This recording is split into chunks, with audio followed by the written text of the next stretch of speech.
Let's talk about the 533 million Facebook accounts that were recently leaked. Yeah, so Troy Hunt from Have I Been Pawned fame was tweeting over the weekend that he's looking into this. This 533 million Facebook accounts had been available in various hacker forums for a small fee, and then it looks like the hacker made them available no charge, or for a couple of bucks. So it's out there now, and the one tweet I saw said, yeah, so the owner of Facebook, yeah, he's got ID number 4. It's listed in there with his phone number and a bunch of others in the first 100 or so, or a few hundred different user accounts. It may be that this data was from a flaw in Facebook in 2019, which allowed the gathering of a bunch of information. But if true, expect targeted phishing attempts. The 533 million, I don't know how that compares to the total number of Facebook accounts. Chunk of them.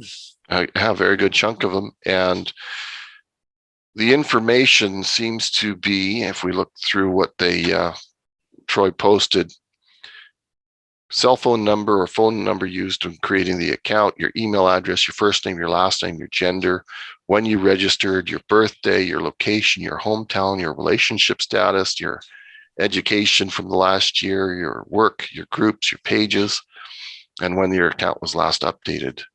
So lots of very juicy information that the phishers will try and use against you. Yeah, the first thing that comes to mind in terms of what you might consider doing is changing your password. That would be a good thing too.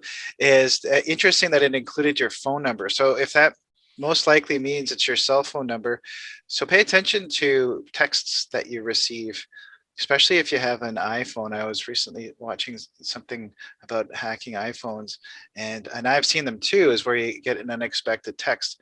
And if you click that link, it'll take you to a browser and it'll take some over your phone. And it's more difficult from what I understand for Android devices to get hacked, just because there's so many different iOS versions and different platforms. But because the iPhones have a common platform and a common iOS, they can be a bit more targeted. So step one for sure, if you get a text with a link that you are not expecting, don't click it.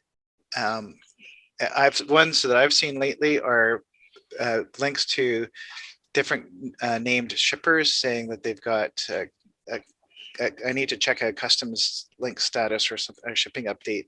Yeah. So pay attention to that. What are some other things you're suggesting, Sean?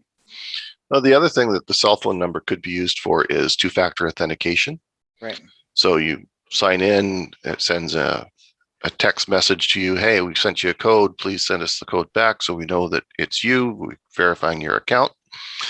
So now they have these cell phone numbers that are associated with high profile and possibly Facebook accounts with millions and millions of followers. They're going to try and gain access to that. How are they going to do that? Well, they're going to figure out where that cell phone lives, who's the provider, and then try and do a SIM swap on them. Literally take over your cell phone number so that when the hacker logs into Facebook and Facebook goes, oh, we need to verify your account, and they send off that text, you might get it, you might not, but the hacker will, and they'll be able to log in as you and now post whatever they want under your name. Lovely. Well, there's lots of people who have Facebook accounts, clearly. So just be vigilant and be aware that this is something that has happened.